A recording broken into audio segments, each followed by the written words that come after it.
Good afternoon and welcome to the Preservation Association of Lincoln Brown Bag Lecture Series. My name is Eileen Burkton. I'm the coordinator of these brown bags. This brown bag lecture series is supported by your membership in the Preservation Association of Lincoln. If you are interested in these programs, we encourage you to join our membership, and you can go to preservelincoln.org. Our lecture today is sponsored by the Preservation Association of Lincoln. Our speaker today is Matt Hansen. Matt is a native of Lincoln and a graduate of the University of Nebraska College of Architecture, where he received both his undergraduate and graduate degrees in architecture. After graduation, Matt spent 10 years working for architecture firms in Lincoln and in Sioux Falls, South Dakota, and was heavily involved in the masonry restoration project at the Nebraska State Capitol. In the summer of 2010, Matt and his wife, Heather, returned to Lincoln so that he could take the position of preservation architect with the State of Nebraska Office of the Capitol Commission. Matt is a licensed architect and has spent a considerable amount of time and energy researching the history of Nebraska's capitals and the Capitol site. Matt's lecture today is titled Relics, Architectural Fragments of Nebraska's Second State Capitol. Please join me in welcoming Matt Hansen.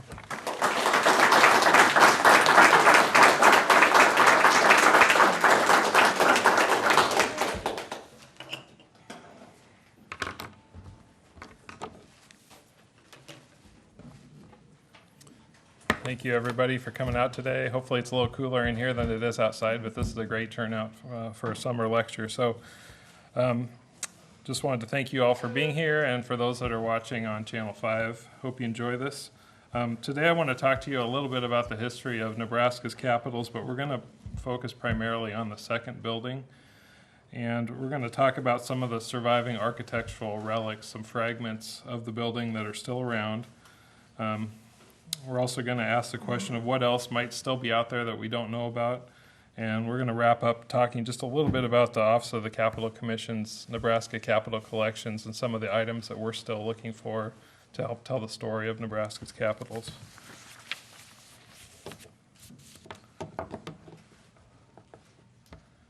The lecture today, believe it or not, has actually been in the process for about 35 years. What I mean by that is when I was a young kid growing up in Lincoln, my parents used to take me to the Folsom Children's Zoo, and usually as part of those visits we would always spend some time hanging out at this part of the zoo, which was called the Overlook. It was kind of a high point of the zoo, and there was a ring of polished granite columns that surrounded a fountain, and that was sort of the start of the brook that meandered through the zoo and ended up at the Stegosaurus fountain. But as I was a kid, kind of playing in and around these columns, I really had no idea what their history was, or that they had any kind of connection with a very prominent building that was long vanished from our landscape. We'll talk a little bit more about that in a minute. But to understand the second capitol, we need to backtrack a little bit and talk just a little on the history of how the building came to be. Nebraska was granted statehood status on March 1st of 1867, and the same year the legislature appointed some Capitol commissioners, Governor David Butler here on the left, Secretary of State Thomas P. Kennard, and State Auditor John Gillespie, and they were tasked with selecting a site for the seat of government and for the erection of public buildings thereat. Ultimately, they selected the town of Lancaster to be the site of the state capitol. That's capital with an AL, and also the site for the state capitol OL. And the difference there is that when you see capital with an AL, that refers to the seat of government. That's the location of the government, typically a city. Capital with an OL always refers to the building that houses that government. So there's a distinction there. Today, the property that's bounded by K Street on the north, 8th Street on the south, 14th Street on the west, and 16th Street on the east was selected as the State House Square and was so designated on the original plat of the city of Lincoln. The 4-block site, which measures 720 feet by 720 feet or 11.9 acres, was originally part of a 180-acre quarter section claim that was made by a gentleman named Luke Lavender. And he purchased that using what was called a military bounty land warrant from the War of 1812. Some people homesteaded properties. There were also these military bounty land warrants that were given as a reward for military service in some of the early wars of the United States. And those could be bought and sold and traded like commodities. And so this was what Luke Lavender purchased before he came out to Nebraska. He purchased a quarter section land bounty and used it to claim the quarter section that ultimately became part of the Capitol site. All three of Nebraska's state capitals would stand near the center of this site. And there were also two territorial capitals that were built in Omaha prior to Nebraska becoming a state. Here's just kind of a comparison graphic of the three state capitol buildings that stood here on the Capitol Square in Lincoln. The first building is seen in yellow, was constructed in 1867. The second building that superseded it is in blue, slightly larger, and then that was ultimately replaced beginning in 1922 with the third building, which is still standing today, that's in red.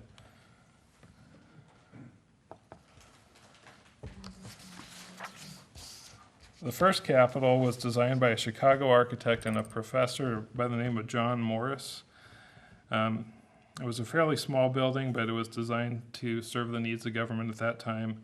And the primary entrance faced west. This was the architect's original rendering for the building as they envisioned it would ultimately be built to be with the wings on the north and the south ends of the building. And this is what we ultimately ended up with when construction was complete. We got the center section, but not the wings. To the top of the cupola was 120 feet, and there were rubble wall constructions at the north and south ends, which you can see here in this detail, just kind of rough laid stone. They were intended to be temporary, and those would be replaced when the wings were put on, but that ultimately never came to be. The north wall that we're seeing here in this picture was ultimately condemned by October of 1878, less than 10 years after the building was finished. And it was completely rebuilt in January of 1879. That same year, the governor recommended and the legislature supported that a levy be made to create a new Capitol building fund. The first Capitol was plagued by structural and material problems, and it was also quickly outgrown as government grew in size. And so in 1879, they began the phased construction of a second building. The first building here is in yellow, and so they started by adding a west wing onto that building in 1879, followed by an east wing in 1881, and then in 1883, the legislature approved the removal of the first Capitol and the construction of the center part of the building. And this sort of phase construction is something that we're going to see carried on when it comes time to build the third Capitol. Here's the architect's rendering of the second Capitol. The architect was a gentleman named William H. Wilcox. He was a fairly prominent architect who practiced in New York, Chicago, St. Paul, Minnesota, Seattle, Los Angeles, and San Francisco before his death. And he designed the building in what was referred to as the Italian Renaissance Revival style. The second Capitol was completed in 1888, and a formal dedication was held. This was a photograph that allegedly shows that dedication, and they've got the building festooned with streamers off of the dome down to the wings, and quite a crowd gathered out front to hear the dedication speeches. Here's another image of what the building looked like by 1912 when it appeared in the publication Beautiful Lincoln. But not too long after construction, within a few decades, the building was starting to experience structural problems like the previous Capitol before it. Particularly the settlement of the foundations of the building were starting to cause problems, and it was especially bad on the south side of the east wing, where when they constructed the second building, they actually had to bridge over a sand pit that had been left from the construction of the first building. And so they kind of arched the foundations over that, but it wasn't terribly successful. And they ultimately had to come in and do some structural retrofits to the building. And this picture where I've got the arrows pointing to, these are steel plates on the outside of the building where they had a system of tie rods that kind of helped hold the walls from falling outward. Several attempts were made to secure funding for the construction of a new capitol, and the legislature of 1919 ultimately established a mill levy tax, which was earmarked solely for the construction of a new capitol. This is a picture very early on in the process of clearing the site as they're removing trees, and they actually ended up dynamiting a lot of these tree stumps out of the ground, which caused some havoc with the neighbors in the neighborhood and broke some windows. The third capitol ultimately would be constructed around the second building, and this is an early picture showing the first phase of construction as they built the north and the south U-shaped portions of the building. Left the second capitol standing until it was ready. The new portions were ready for occupancy, and then they could transfer the offices over without having to move people off-site, which was a significant cost savings. By 1925, work had progressed to the point where the occupants of the Capitol could be moved into the new building, and they began with demolition of the second Capitol from the top down. This picture, which actually is in Jim McKee's collection, shows some of the dismantlement of the dome, which was actually made out of sheet metal on a steel framework. And the arcade of columns that were up near the dome were also sheet metal. This is a pretty unusual photo that is a fairly early airplane view that was taken of construction. It was taken in the summer of 1925, and we know that because that's when the second building came down. It's in the process of removal here. The tower's been removed, and there's derricks at various points taking stone off the building. This image was actually originally owned by University of Nebraska geology professor E.F. Schramm, and was graciously donated to the Nebraska Capitol Collections in 2010 by retired UNL geology professor Bill Wayne. These headlines were sprinkled across the Lincoln newspapers during the spring and summer of 1925 as demolition of the Capitol got underway. And we know from the newspaper accounts that the state of Nebraska made an agreement with the University of Nebraska to donate the granite columns that supported the north and the south porticos of the Capitol. We don't know what other materials were part of that salvage operation, but it is documented that they wanted to remove and save these columns. Ultimately, the hope was to re-erect them on the university campus as some sort of a avenue of columns or something like that, but it never came to pass. There was a railroad that ran around the Capitol site and connected up to near the university, and they actually moved the columns on rail cars as they tore down the building, transported them up to the university, and stored them for a time under the seating at Memorial Stadium.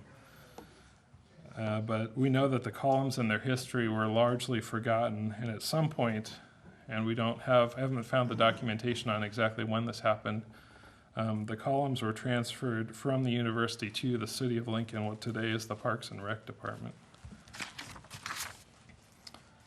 And that was sort of where I first encountered them at the Folsom Children's Zoo as a kid.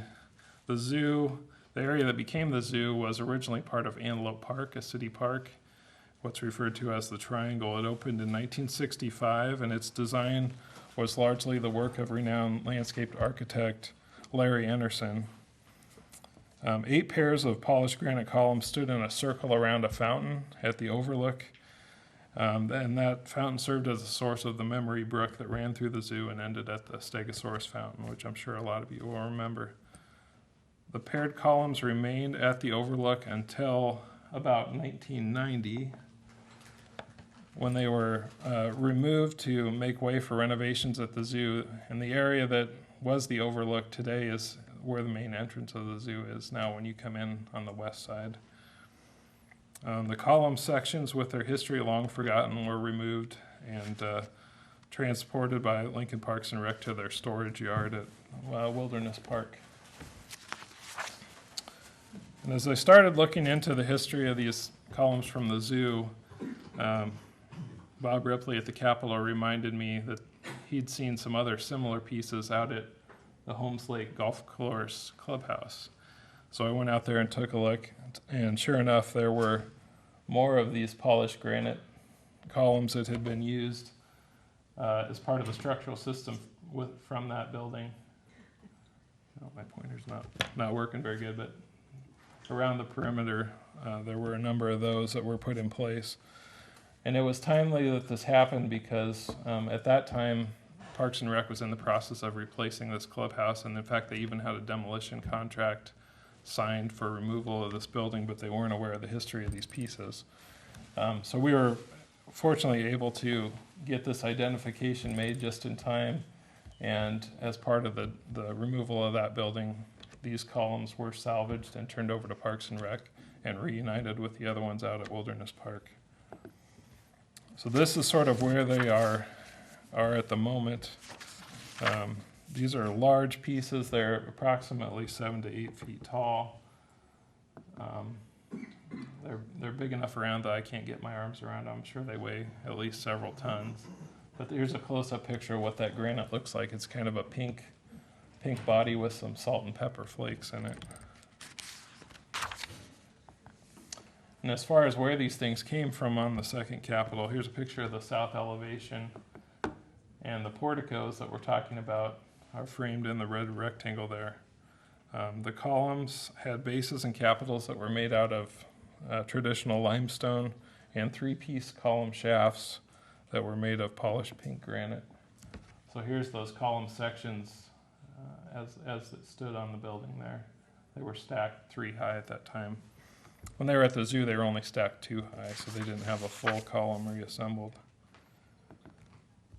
Each portico, one on the north and one on the south, had a total of 6 full columns and 4 pilasters. And a pilaster is the sort of engaged column that you see over here attached to the building, kind of a square section. The columns themselves were the full round pieces.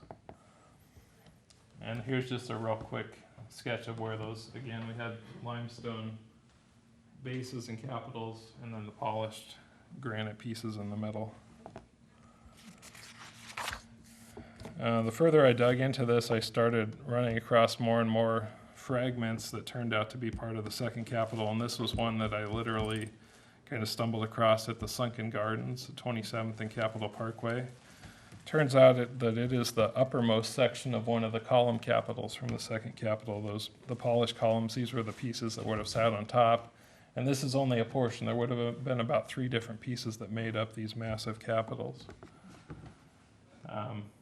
On the left is fellow architect Tom Casper, and he's joking, well, which one's older, him or the piece of stone?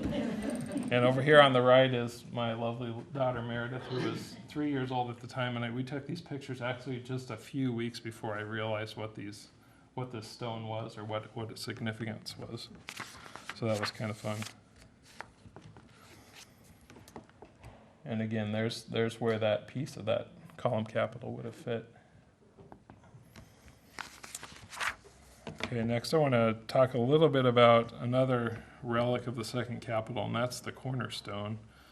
The cornerstone for that building was laid on July 15th, 1884, in a ceremony that was conducted by the Grand Lodge of the Nebraska Ancient Free and Accepted Masons.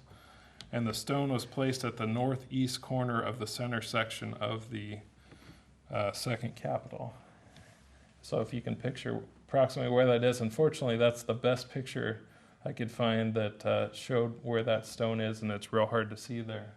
But this is a picture, a little bit better picture of what that stone looked like. It's got inscriptions, it's got some Masonic symbols, and then a list of folks who were involved in the construction.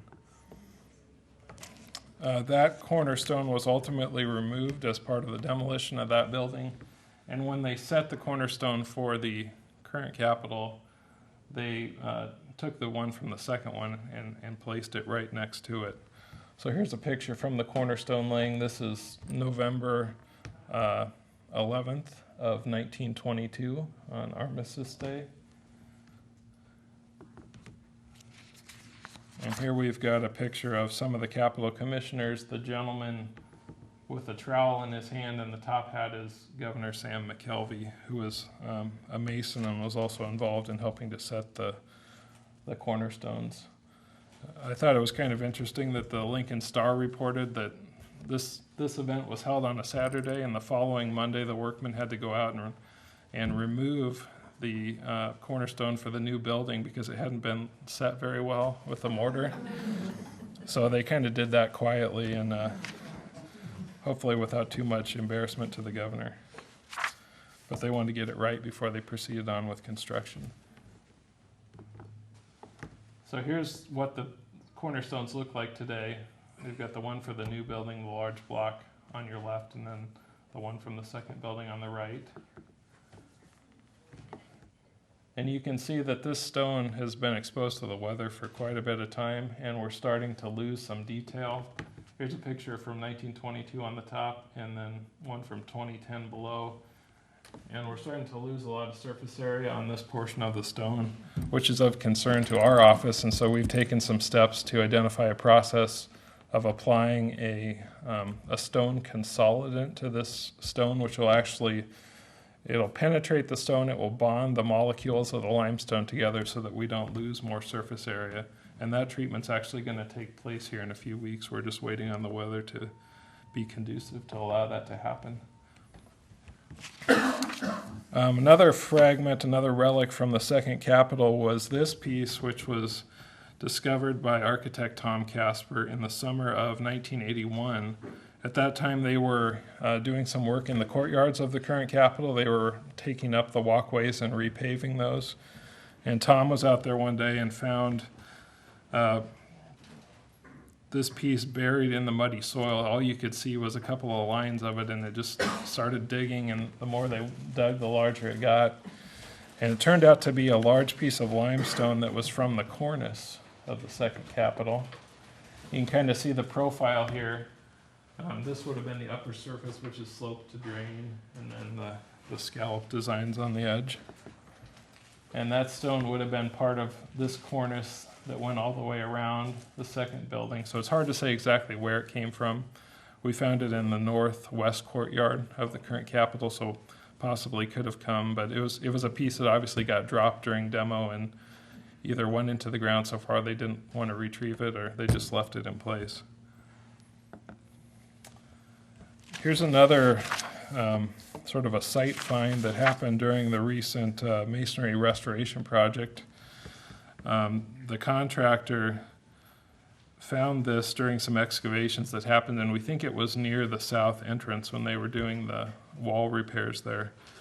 Initially, we weren't sure exactly where this piece had come from, or even, we knew that it was limestone, but we weren't sure where it was from. It's got kind of a roughly rectangular section with a pointed top on it, a prominently pitched ridge, and then it's got these chamfered edges around the sides, and it took a little bit of digging. This photograph turned up in the collections of the University of Nebraska, and if we look at these retaining walls around the Capitol, you can see that the very top capstone on these walls has that same profile, so we're pretty confident that that's where this came from.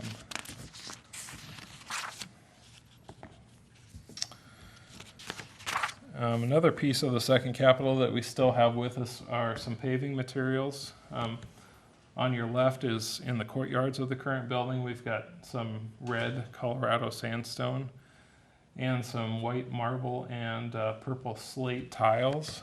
The tiles were originally, we believe, part of the second Capitol floor on the first floor, although we're still looking for some interior photographs that show those in place, but the physical descriptions of the building talk about it being tiled in this marble material and the slate. On the right is the Lincoln Plaza on the west side, where some of this red sandstone flagstone was also reused when the current Capitol was constructed. There's a little bit better view of those tiles. They're roughly 12 inches square.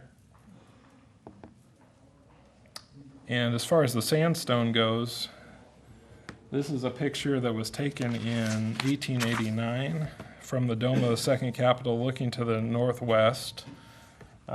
sort of prominent in the view on your right is the First Christian Church, which will ultimately become St. Mary's Cathedral. It's under construction here. They haven't completed the tower on the corner yet. But take a look at some of the scattered fragments of stone that are lying around on the Capitol site in this picture. And these are pieces of that Colorado red sandstone that are being laid for the walkways. There were walkways all the way around the site and diagonal to the building. So we had a lot of this material. I've seen a number of places around the city where this was used in residential homes for walkways, for front steps. So we know that a number of pieces of red sandstone were salvaged from the building. Here's another picture. This is from the late 1880s again, and it shows some paving work taking place on the south part of the building. And here again, we've got large amounts of Colorado red sandstone stacked up. We've even got some masons up at the top engaged in laying that material.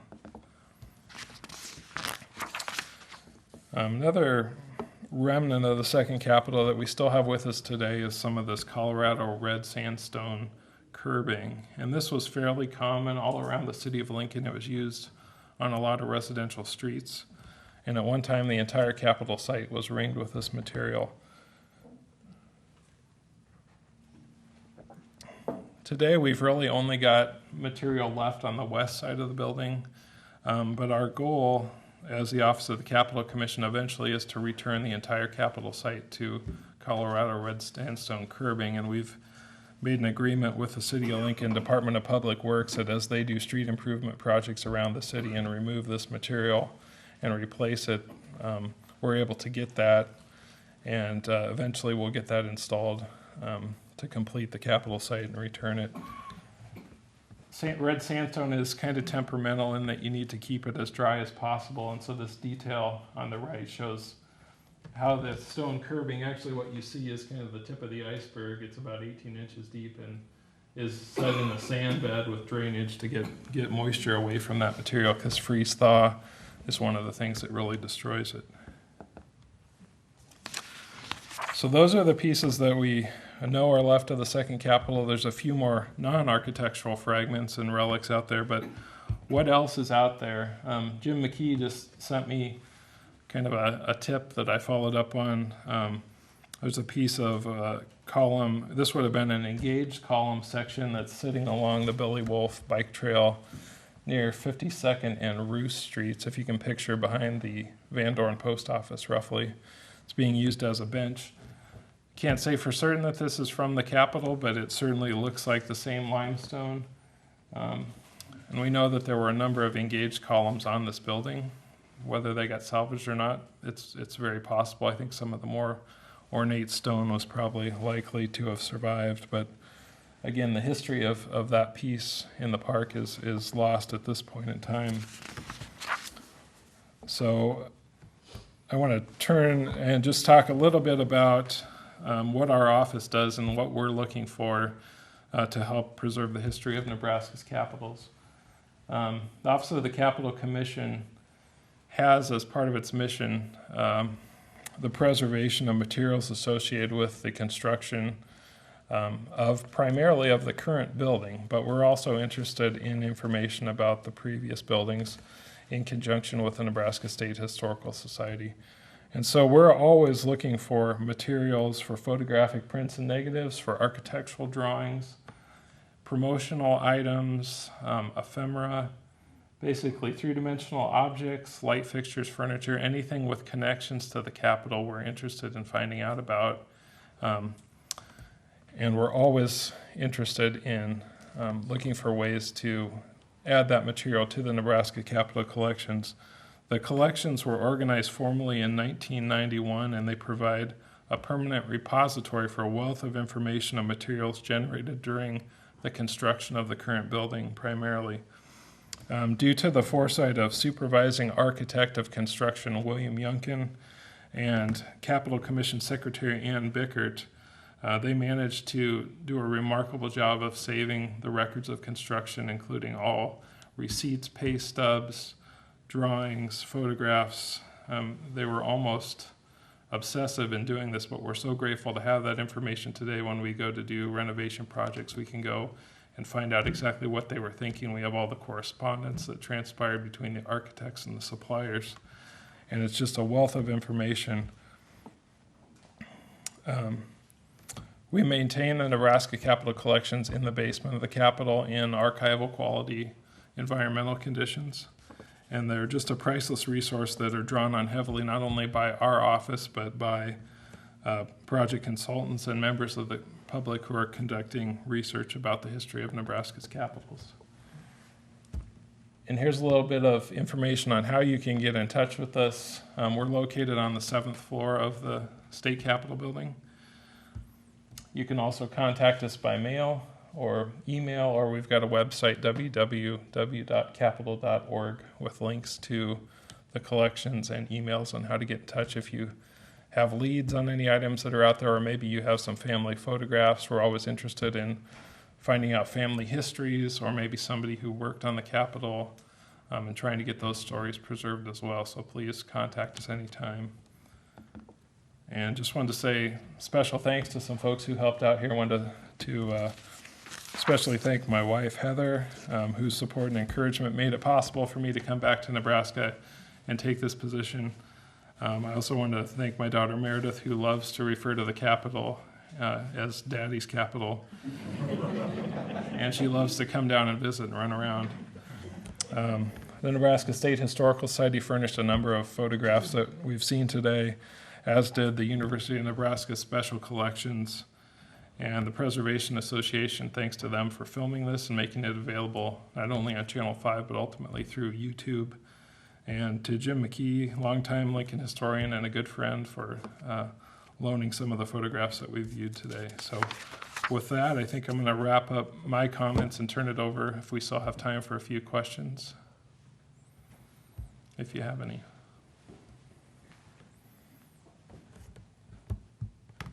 Roxanne? The capitals that you were talking about, the one that was in Sunken Garden, the other pieces of the, do you think those are out there somewhere in people's gardens perhaps, or?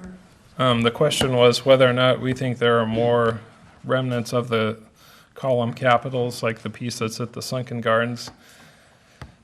There would have been, there would have been 12 of those columns salvaged, and you would think that the columns and the bases probably were salvaged for re-erection at one time. I'm betting that there's more out there. We just, need to get the information to find out where they are. But I would not be surprised that they could be used as garden ornaments, and maybe even the people that own them aren't aware of what they are. But it'd be great to try and figure out what happened to the rest of that material, for sure.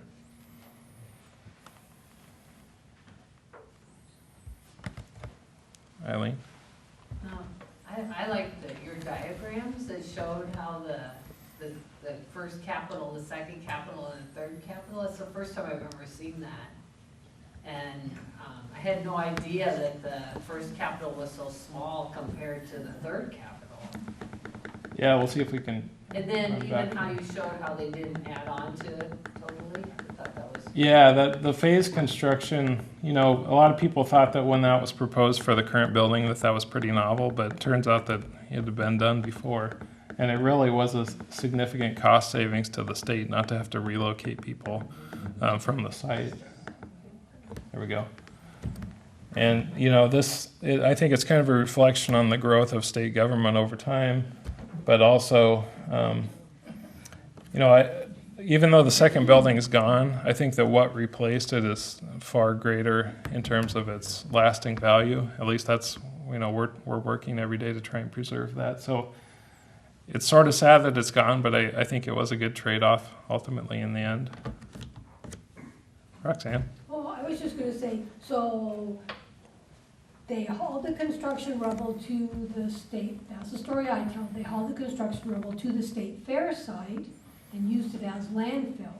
In all the work that they're doing at the state fair, has anybody come across the giant chunk of limestone? The question was, we know that the material from the demolition of the second building was largely taken up to the state fair site and used as fill, as I understand it, along That'd be Salt Creek or Oak Creek.